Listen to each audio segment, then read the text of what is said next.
जैसा कि आप जानते ही हैं या कुछ लोग नहीं जानते हैं, मैं एक म्यूज़िकल घराने से ताल्लुक़ रखता हूँ। दिल्ली से मैं बिलॉन्ग करता हूँ और मेरे डैडी, मेरे वालिद साहब सिंगर हैं। हमारे पूरे फैमिली में ही मतलब म्यूज़िक का माहौल रहा है।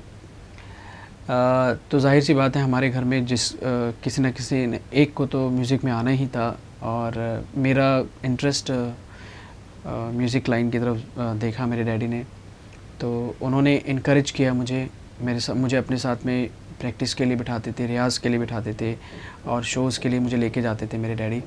तो इस तरह से मेरा म्यूज़िक का जो टेस्ट था वो डेवलप होता गया।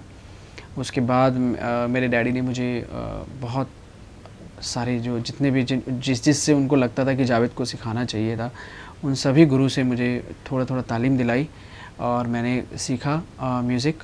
अच्छा म्यूज़िक सुना और लेकिन मैंने ये कभी नहीं सोचा था कि मैं प्लेबैक सिंगर बनूँगा। कभी ज़िंदगी में ये नहीं था। मैं ग़ुलाम अली ख़ान साहब का बहुत बड़ा फ़ैन रहा हूँ और उनकी ग़ज़लें सुनता था। मेरे घर में म्यूज़िक का माहौल रहा करता था। तो मेरी एक तमन्ना थी कि मैं उनका कभी फ्यूचर में कभी मुझे उनकी शागिर्दी का मौका मिले।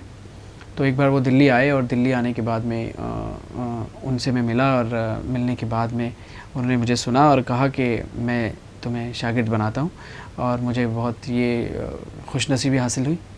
उसके बाद फिर मैं कुछ दिनों के बाद में मैं गर्मियों की छुट्टियों में बॉम्बे आया और बॉम्बे आने के बाद मैं उस तक बहुत छोटा हुआ करता था। अभी मेरी आवाज़ लेडीज़ वॉइस होती थी, फ़ीमेल वॉइस हुआ करती थी। तो मैं एक जगह गाना गा रहा था और वहाँ पे मुझे हमारे एक बहुत अच्छे अज़ीज़ हैं मृदंग राज जी, उन्होंने मुझे सुना और उन्होंने सुनने के बाद मुझे कल्याण जी भाई से इंट्रोड्यूस करवाया और कल्याण जी भाई ने उन्होंने जब देखा कि जावेद के अंदर वो पोटेंशियल है, तो उन्होंने कहा कि आप दिल्ली क्यों रह रहे हो, तो आप बॉम्बे आ जाओ। तो इस तरह से मैं बॉम्बे शिफ्ट हो गया और बॉम्बे से आने के बाद फिर आगे की लाइफ मैंने फ़िल्मी दुनिया को देखा, फ़िल्मी दुनिया क्या होती है और उनसे सीखा और उसके बाद में मैंने अपना नज़रिया चेंज किया। पहले मैं गज़ल सिंगर बनना चाहता था। मैं सोचता था कि मैं काफ़ी शोज़ करूँगा, गज़लों के शोज़ करूँगा। मेरे आइडल ग़ुलाम अली ख़ान साहब थे। लेकिन बाद में जब मैंने देखा कि इंसान को हर फ़न मौला होना चाहिए, वर्सटाइल होना चाहिए, चौमुखा होना चाहिए, तो मैंने डिसाइड किया कि मैं प्लेबैक सिंगर बनूँगा, क्योंकि यही एक ऐसी चीज़ है जिसमें आप तरह-तरह के जॉनर्स में आप गा सकते हैं। चाहे वो क्लासिकल हो, चाहे वो कव्वाली हो, चाहे वो रोमांटिक गाना हो, चाहे वो हिप हॉप नंबर हो, ईच एंड एवरीथिंग। तो मैं उसके बाद फिर मैंने फ़िल्म लाइन को चुना और उसके बाद में मेरी आवाज़ बदल गई, मेरी आवाज़ चेंज हो गई। जब मेरा कंठ फूटा, मैं दिल्ली वापस चला गया। फिर वापस मैं 1999 में आया यहाँ पे और मैंने पहला गाना गाया फ़िल्म बेटी नंबर 1 फ़िल्म के लिए, जो कल्याण जी भाई के सुपुत्र विजू शाह जी का म्यूज़िक जिसमें था। और उसके बाद उन्होंने, हालाँकि ये गाना मतलब ये फ़िल्म प्रॉपर रिलीज़ नहीं हो पाई, तो इस गाने का भी कुछ पता नहीं चला। लेकिन क्या हो गया मेरे लिए, एक ये हो गया कि मैं प्लेबैक सिंगर बन गया था उसके बाद में और लोगों को सुनाने के लिए, स्ट्रगल करने के लिए मेरे पास एक डेमो आ गया था कि जिससे मैं सुना के ये दूसरों को कह सकूं कि आप मुझे गवाइए। उसके बाद आगे जैसे कभी मुझे कोई जिंगल मिल जाता था तो मैं जिंगल गा लिया करता था, या बैकग्राउंड में मुझे गाने के लिए बुलाया जाता था तो मैं बैकग्राउंड में गा लिया करता था। वो कोई आलाप गाने के लिए किसी गाने में बुलाया जाता था, वो मैं आलाप गा लिया करता था। तो ऐसे धीरे-धीरे करके मैं आया और मैं किसी रियलिटी शो में भी नहीं गया कि जिससे आप रातों रात स्टार बन जाते हो। मैंने हमेशा यही बिलीव किया कि ना मैं ऑलवेज़ अपनी मेहनत से और अपने लगन से ज़िंदगी को समझ के आगे बढ़ूँ। क्या होता है आजकल रियलिटी शो बहुत सारे चल रहे हैं जिसमें ना इंसान वाक़ई टैलेंटेड भी होता है और लोगों के सामने ओवरनाइट स्टार भी बन जाता है। लेकिन क्या है, ज़िंदगी की जो सच्चाइयाँ हैं वो जब तक ना उसको फेस करते हुए जो इंसान नहीं बढ़ेगा, वो मैं समझता हूँ बहुत आगे तक उसका जाना थोड़ा मुश्किल होता है।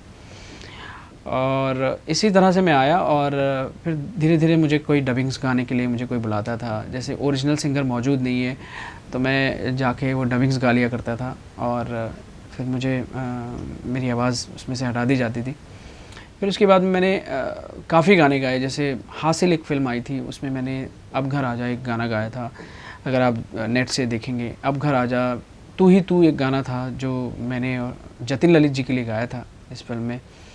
काफ़ी सारे गाने गाए। फिर एक चमेली एक फ़िल्म आई थी, उसमें मैंने भीगी हुई कोई शाम हो वो गाना गाया था और बहुत ही खूबसूरत गाना था। इस तरह से धीरे-धीरे करके मेरा थोड़ा-सा करियर आगे बढ़ने लगा। आँखें एक फ़िल्म आई थी, उसमें मैंने एक लाइन गाई थी अलका याग्निक जी के साथ में, एक लाइन मैंने उस फ़िल्म में गाई थी। हालाँकि वो लाइन्स परेश रावल जी पे थी। उसके बाद फिर मैं स्ट्रगल करता रहा, लोगों से मिलता रहा, लेकिन मुझे जब तक कोई आपका एक गाना हिट नहीं हो जाता या कोई एक चीज़ क्लिक नहीं हो जाती, तब तक कॉन्फिडेंस लोगों को नहीं बनता है कि ना आपसे कुछ गँवाना चाहिए। तो सबको मैं जानता था, लेकिन कुछ काम नहीं मिलता था। उसके बाद फिर आगे जैसे-जैसे दुनिया बढ़ी, तो मैंने एक बार मुझे फ़ोन आया शंकर एहसान लॉय का और उन्होंने मुझे कहा कि आप एक गाना डबिंग के लिए आपको आना है। जब मैं स्टूडियो में गया तो उन्होंने मुझे बताया कि जावेद अमिताभ बच्चन जी के लिए ये गाना है। तो मैंने कहा अरे यार, अभी मैं क्या गाऊँगा अमित जी के लिए? अमित जी की आवाज़ इतनी भारी, मैं इतनी भारी आवाज़ में कैसे गाऊँगा? लेकिन मैंने वो एक स्टाइल और एक वो उनकी आवाज़ को इमिटेट किया और इस तरह से वो कजरारे कजरारे तेरे कारे कारे नैना, ये गाना मैंने बंटी और बबली में गाया। हालाँकि इस गाने में फ़ीमेल ओरिएंटेड सॉन्ग था, लेकिन इस गाने को बहुत सुप्रसिद्धि मिली और इस गाने को बहुत मकबूलियत मिली, बहुत फ़ेमस हुआ ये गाना, तो मेरा नाम भी लोगों के सामने आया। फिर इस गाने से ये हुआ कि लोगों को एक थोड़ा-सा कॉन्फिडेंस जागा कि जावेद को इस तरह के गाने गवाए जा सकते हैं। उसके बाद फिर मैंने गोलमाल एक फ़िल्म आई, उसमें मैंने एक गाना गाया रह जा रे विशाल शेखर जी के लिए। इसके बाद फिर मेरा और कॉन्फिडेंस बढ़ा। फिर मैंने अन्नू मलिक जी के लिए ज़िंदगी रॉक्स करके एक फ़िल्म आई थी सुष्मिता सेन की, उसमें मैंने एक गाना गाया। उसके बाद फिर मेरी एक बहुत ही मेरा जो एक टर्निंग पॉइंट जिसको कह सकते हैं वो आया, जो पहला गाना मुझे प्रीतम चक्रवर्ती जी ने गवाया, एक दिन तेरी राहों में बाहों में पनाहों में आऊँगा, फ़िल्म नक़ाब से। ये गाना इतना सुप्रसिद्ध हुआ, इतना फ़ेमस हुआ कि एक सोलो गाना और एक मेन सॉन्ग मुझे उस फ़िल्म में मिला। जब ये गाना प्रमोट हुआ तो लोगों का ध्यान गया कि अरे ये कौन गा रहा है, ये किसने गाया है? इस स्टाइल का, थोड़ा वेस्टर्न स्टाइल का गाना है थोड़ा-सा। तो फिर वहाँ से मेरा एक टर्निंग पॉइंट स्टार्ट हुआ और वहाँ से फिर मुझे गाने मिलने लगे। उसके बाद एक दिन तेरी राहों के बाद में फिर मैंने इमीडिएटली इम्तियाज़ अली जी की फ़िल्म आई थी जब वी मेट। जब वी मेट में मैंने नगाड़ा नगाड़ा गाया और उस गाने के लिए मुझे इम्तियाज़ जी ने बुलाया, स्पेशली रात को फ़ोन करके प्रीतम दा ने बुलाया और ये गाना मैंने उसके बाद में गाया। तो ये गाना भी इतना मेरे करियर में मैंने डिफरेंट स्टाइल के माशाल्लाह गाने गाए हैं। उसके बाद फ़िल्म आई गोल। गोल में मैंने जॉन इब्राहिम के लिए गाया, बात ज़रा सी है समझना, तारा रू गाने का टाइटल था, अगर आप सुनेंगे नेट पे। उसके बाद फिर ये हो गया। उसके बाद मेरी एक फ़िल्म आई, फिर मैं ए आर रहमान सर से मेरी मुलाकात हुई और मैं रहमान सर को मेरी आवाज़ सुनने में आई और हमारे एक बहुत ही अज़ीज़ हैं जिनका नाम है बृजभूषण जी, उन्होंने मेरा नाम रहमान साहब को सजेस्ट किया कि एक फ़्रेश वॉइस है, एक नई आवाज़ है, अगर आपको यूज़ करनी है। तो उन्होंने मुझे मेरी आवाज़ सुनी और एक अचानक से मुझे एक बार फ़ोन आ गया कि आपको चेन्नई जाना है और एक फ़्रेश आवाज़ की ज़रूरत है और आप वहाँ पे जाके गाना गाना है। तो मुझे पूरी रात नींद नहीं आई और मैं एक्साइटेड था, बाहर जाना है? तो मुझे पूरी रात नींद नहीं आई ये सोच के कि मैं ए आर रहमान सर के लिए मैं गाना गाने के लिए जा रहा हूँ। और मैं नेक्स्ट डे जब वहाँ गया तो मैं बहुत डरा हुआ था, पहली बार उनसे मिल रहा था। लेकिन उनसे मिलने के बाद में ये महसूस नहीं हुआ कि मैं उनसे पहली बार मिल रहा हूँ। वो इतने फ्रेंडली थे और इतना मज़ा आया उनके साथ काम करने के लिए कि तब से हमारा जो एक रिश्ता जुड़ा है उनके साथ में, तो बहुत ही अटूट रिश्ता जिसको हम कह सकते हैं वो जुड़ा। और मैंने पहला गाना रिकॉर्ड किया कहने को जश्न बहारा है, फ़िल्म जोधा अकबर के लिए। हालाँकि इस फ़िल्म में मैंने एक कव्वाली रिकॉर्ड की थी जो 10 मिनट की थी, जो मेरे अलावा और 2 सिंगर्स ने गाई थी। अलका याग्निक जी ने, उदित नारायण जी ने। वो इस फ़िल्म में नहीं रही, लेकिन इसके अलावा एक रोमांटिक गाने का एक सिचुएशन निकला जो जश्न-ए बहारा गाना। अब ये गाने, इस गाने से मेरी एक पहचान बनी, इंडस्ट्री में मेरी एक जगह बनी कि एक रोमांटिक आवाज़ आई, एक रोमांटिक स्टाइल मेरा एक्सेप्ट हुआ लोगों के बीच में, हमारे काम के लोगों के बीच में। और इस गाने के लिए मुझे best singer of the year का अवार्ड मिला, आईफा अवार्ड मिला, रेडियो मिर्ची अवार्ड मिला। बहुत सारे अवार्ड मुझे इस गाने के लिए मिले। और ये मेरा एक तरीके से कह सकते हैं ना कि एक मील का पत्थर साबित हुआ ये गाना। उसके बाद से लेकर फिर गजनी फ़िल्म आई, जिसके लिए मैंने गुज़ारिश आमिर ख़ान साहब के लिए गाना गाया। ये गाना भी सुपर डुपर हिट हो गया। फिर उसके बाद में एक के बाद एक फिर दिल्ली 6 आ गई, फिर मैंने अर्ज़ियाँ गाया। अर्ज़ियाँ गाना और सुपर डुपर हिट हो गया, मौला मेरे मौला अर्ज़ियाँ जो गाना था। उसके बाद युवराज एक फ़िल्म आई, उसमें तू मुस्कुरा एक गाना था जो मैंने अलका जी के साथ में गाया है। ये एक थोड़ा-सा रोमांटिक और क्लासिकल स्टाइल का गाना था। तो मुझे रहमान साहब ने मुझे डिफरेंट स्टाइल, अलग-अलग जॉनर्स में गाने गवाए। मैं शुक्रगुज़ार हूँ रहमान सर का। और मेरी एक लाइफ़ उस तरह से मेरी चेंज हो गई और एक मेन स्ट्रीम सिंगर्स में मेरा नाम आने लगा। इसके अलावा फिर दिल्ली 6, युवराज के बाद में फिर रोबोट फ़िल्म आई। रोबोट में मैंने गाना गाया था किलिमांजारो। ये गाना मतलब उस ईयर का एक नेशनल एंथम बन गया, जहाँ देखो यही गाना बज रहा है। फिर उसके बाद में पुली एक फ़िल्म आई, उसमें मैंने गाया। फिर प्रीतम दा ने मुझे बहुत अच्छे गाने गवाए। अजब प्रेम की गज़ब कहानी एक फ़िल्म आई थी रणबीर कपूर की, उसमें मैंने एक गाना गाया था, जिस गाने में मैंने फ़र्स्ट टाइम फ़ॉल्सेटो यूज़ किया था। आ जाओ मेरी तमन्ना गाने का नाम है, और फ़ॉल्सेटो में मैंने फ़र्स्ट टाइम उस गाने में गाया है। और उसके बाद फिर मुकेश भट्ट साहब की फ़िल्म आई तुम मिले, उसमें मैंने टाइटल सॉन्ग गाया। तू ही हकीकत एक गाना गाया, तुम मिले टाइटल सॉन्ग भी मैंने गाया था, लव रिप्राइज़ वर्जन अगर आप सुनेंगे। तू ही हकीकत, ये गाना और सुपर हिट हो गया। तो मतलब मेरे करियर में फिर उसके बाद में फिर पीछे मुड़ के मैंने, अल्लाह का बड़ा शुक्र है, मैंने नहीं देखा और आगे बढ़ता गया। उसके बाद फिर रावण एक फ़िल्म आई, रावण जो अभिषेक बच्चन ऐश्वर्या राय की फ़िल्म थी, उसमें मैंने गाना गाया रांझा रांझा। ये गाना भी लोगों को बहुत पसंद आया। उसके बाद फिर मैंने गाया दे दनादन एक फ़िल्म आई। दे दनादन में मैंने अक्षय कुमार के लिए प्लेबैक किया फर्स्ट टाइम। गले लग जा गाने का टाइटल था, आप अगर सुनेंगे तो फिर धीरे-धीरे फिर लोगों में बात, मतलब सब लोगों को पता ही चल गया था कि जावेद अली कौन है और जावेद अली को क्या गवाना चाहिए, क्या नहीं गवाना चाहिए। ऐसा तो हुआ नहीं कि क्या नहीं गवाना चाहिए, क्या गवाना चाहिए।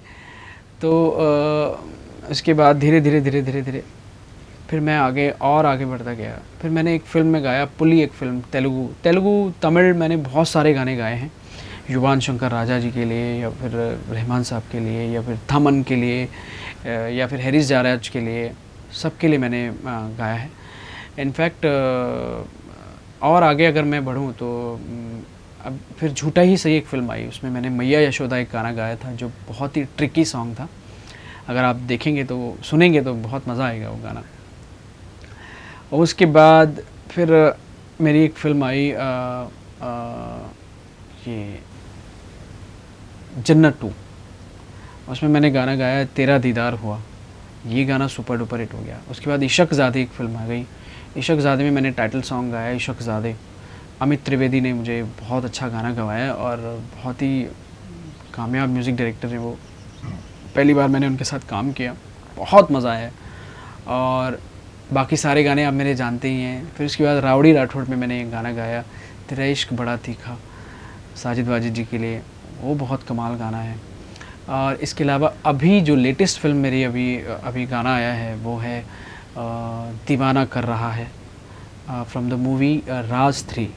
अगेन मुकेश भट्ट जी ने मुझे इतना खूबसूरत गाना गवाया है कि मैं उनका बहुत बहुत शुक्रिया गुज़ार हूँ। और आने वाले और बहुत सारे प्रोजेक्ट्स हैं जिसमें आप दुआ कीजिए कि मैं और अच्छे से अच्छा काम कर सकूं। और मेरी ये हमेशा भूख रहती है कि मैं अच्छे से अच्छा काम कर सकूं और लोगों को बहुत अच्छे से अच्छा एंटरटेन कर सकूं। मेरी उम्मीद है और मैं ये हमेशा करता रहूँगा। बस आप लोगों के ब्लेसिंग्स की ज़रूरत है, आप लोगों की दुआओं की ज़रूरत है, क्योंकि आज मैं जिस मुकाम पे पहुँचा हूँ वो सब आपकी दुआओं की और आपकी ब्लेसिंग्स, आपके आशीर्वाद की वजह से है। बस इसी तरह अपना आशीर्वाद और ब्लेसिंग्स मेरे साथ रखिए, मैं और आगे बढ़ता रहूँगा और आप लोगों के दिलों को छूता रहूँगा।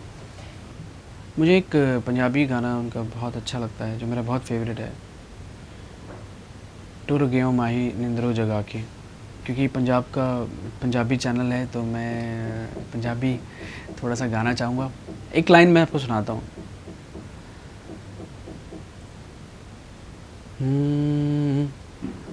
टुर गयो माही सानू, टुर गयो माही सानू, निंदरों जगा के, टुर गयो माही सानू, परदेस गयो परदेसी होयो, के तेरिया मित अतना ते लोना रोना रोना, कमली करके छड़ गयो माही, बैठी कख गलियां दे रोना रोना रोना, तुर गयो माही सानू, निंदरों जगा के, टुर गयो माही सानू। कहने को जश्न बहारा है, इश्क ये देख के हैरान है, फूल से खुशबू खफा खफा है गुलशन में, छुपा है कोई रंज फिजा की चिलमन में। देखिए ये बहुत डिफ़िकल्ट क्वेश्चन है और इसका आंसर देना उतना ही डिफ़िकल्ट है जितना ये क्वेश्चन है। जितने भी म्यूज़िक डायरेक्टर्स हैं, जितने भी लिरिक्स राइटर्स हैं, सबका अपना अपना स्टाइल होता है और वो स्टाइल वही होता है आर्टिस्ट के जो सबके साथ सबको खुश कर सके। और मेरी खुशनसीबी रही है कि मैंने सब लोगों को खुश किया है और मैं समझता हूँ कि वो खुश हुए होंगे। और सबके साथ मुझे मज़ा आया काम करने, सबका अपना तरीक़ा है। लेकिन मुझे खुशी इस बात की है कि जितने भी हमारे आज के लीडिंग म्यूज़िक डायरेक्टर्स हैं या फिर कुछ लिविंग लेजेंड्स हैं, उन सभी के साथ में मुझे काम करने का बड़ा मौका मिला है और मैं ऐसे ही काम करता रहूँगा और करता रहा। मैं सिंपल रहने में बहुत बिलीव करता हूँ और मैं समझता हूँ कि इंसान का जो नेचर है वो सहज रहना चाहिए। जैसा वो है वैसा ही रहे, लोगों के सामने वैसा ही दिखे। ऐसा नहीं कि आप स्प्लिट पर्सनैलिटी हो कि आगे कुछ और पीछे कुछ। मैं जैसा आपसे बात कर रहा हूँ ऐसा ही मैं घर में रहता हूँ और सिंपल रहने में मुझे अच्छा लगता है। मुझे बहुत ज़्यादा स्टाइल और वो सब चीज़ें पसंद हैं, हमारे काम में बहुत ज़रूरी है। थोड़ा ग्लैमरस भी होना चाहिए इंसान को। लेकिन जब मैं शोज़ वगैरह में जाता हूँ तो मैं ऑफ कोर्स मेरे ड्रेसिंग्स वगैरह थोड़े से ग्लैमरस रहते हैं, बहुत जो मेरी पर्सनैलिटी को सूट होते हैं वही मैं करता हूँ, ड्रेसिंग भी। और खाने में मैं बहुत शौकीन हूँ और खाना मुझे नॉन वेजिटेरियन का बड़ा शौक़ है और अच्छा टेस्टी खाना पसंद है, तरह तरह के खाने पसंद हैं। हर तरह का एक अपना, हर जगह का एक अपना टेस्ट होता है। नए नए टेस्ट करना मुझे बहुत अच्छा लगता है। इसके अलावा मुझे चाइनीज़ फूड बहुत पसंद है। हालांकि मैं थोड़ा सा अवॉइड करता हूँ क्योंकि एसिडिटी हो जाती है उससे, लेकिन मुझे वो बहुत पसंद है। घर का खाना बहुत पसंद है। बाहर के खाने से थोड़ा सा बचता हूँ, लेकिन ज़्यादातर बाहर रहता हूँ तो खाना बाहर का पड़ता ही है। लेकिन उसमें मैं बहुत ज़्यादा ऑयली स्पाइसी उसमें टेस्ट होता है, मुझे पता है ये बात, लेकिन थोड़ा सा कम अवॉइड करना पसंद करता हूँ। मैं ठंडा नहीं खाता, मैं ऑयली नहीं खाता, मैं खट्टा नहीं खाता और अपना बहुत ध्यान रखता हूँ, जिसकी वजह से कभी कभी मुझे बहुत तकलीफ़ें उठानी पड़ती हैं। बहुत ध्यान रखना भी कभी कभी ठीक नहीं होता है, लेकिन क्या करूँ, मेरी बॉडी को सूट नहीं होता है तो मैं थोड़ा सा प्रिकॉशंस लेता हूँ इन सब चीज़ों की, रियाज़ करता हूँ, कभी कभी रियाज़ का टाइम भी नहीं मिलता, कभी कभी बहुत दिन हो जाते हैं, 15-15 20-20 दिन हो जाता है रियाज़ करे हुए, जब मुझे टाइम नहीं मिलता है, क्योंकि मॉर्निंग में, कभी रात में, कभी मूड नहीं बनता है, तो है ना, जैसे जैसे मुझे वक्त मिलता है। लेकिन हाँ, रियाज़ ज़रूर करता हूँ, तानपुरे पे रियाज़ करता हूँ, और जितना मैंने सीखा है थोड़ा बहुत, वो मैं उसी का मैं रियाज़ करता हूँ। ऐसा बहुत बार होता है कि जब हम अपना रिकॉर्डेड गाना सुनते हैं और जब हम उसको स्टेज पे परफॉर्म करते रहते हैं, तो वो गाते गाते गाते गाते गाने में कुछ और चीज़ें निकलने लगती हैं, कि जिस जो आप ये सोचते हैं कि ये अगर हम रिकॉर्ड करते तो और बहुत अच्छा होता। तो वो कभी बहुत बार फील होता है, हमेशा फील होता है, और वो होना भी चाहिए एज एन आर्टिस्ट, क्योंकि जब तक आपको ये फील नहीं होगा तब तक आपकी ग्रोथ नहीं होगी, और जब जब आपको ये फील होगा तभी आपकी ग्रोथ बढ़ेगी। तो मैं हमेशा फ़ील करता रहता हूँ कि ऐसा होना चाहिए था, या इस तरह का गाना होना चाहिए था, या इस तरह से आप इसमें ये हरकत ले सकते, या एक्सप्रेशन ले सकते थे। तो एवरी टाइम मुझे होता है। जी देखिए, मैं एक बात मानता हूँ कि जो इंसान ये सोच ले कि मैंने अपना बेस्ट दे दिया, बस वो ख़त्म हो गया। मैं ये बात कहने के लिए नहीं कह रहा हूँ, ये मेरे मन में है, और कुछ चीज़ें ऐसी होती हैं कि जो बिना बताए की जाएँ तो ज़्यादा प्रैक्टिकली उसको अप्लाई किया जाए, उसका मज़ा कुछ और होता है।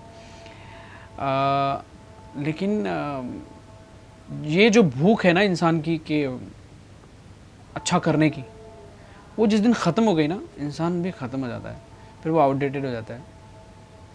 तो वो भूख मेरी बढ़ती जा रही है और बढ़ रही है, और मैंने ज़िंदगी में बहुत कुछ अचीव करना है, लेकिन खुदा ने जो दिया है मुझे, उसका मैं शुक्रिया भी अदा करता हूँ कि मुझे इतनी सही उम्र में मुझे वो सब चीज़ दी है जो एक इंसान पाना चाहता है।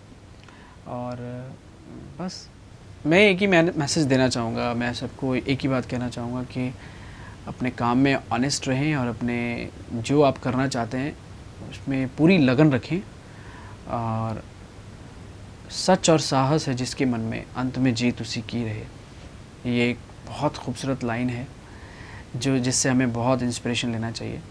एक तो सच्चाई, और दूसरी बात साहस आपका बहुत होना चाहिए, और जो आप कर रहे हैं उस पे मैं ये नहीं कहता हूँ कि आप कॉन्फिडेंस ना रखें। कभी-कभी ओवर कॉन्फिडेंस भी बहुत मुश्किल में डाल देता है। तो आप सच्चाई की तरफ रहेंगे ना, तो ऑटोमेटिकली कॉन्फिडेंस आपके अंदर रहेगा, कि इन सब चीज़ों का ध्यान रखें। तो मैं समझता हूँ हर इंसान को जो वो पाना चाहता है वो मिलेगा।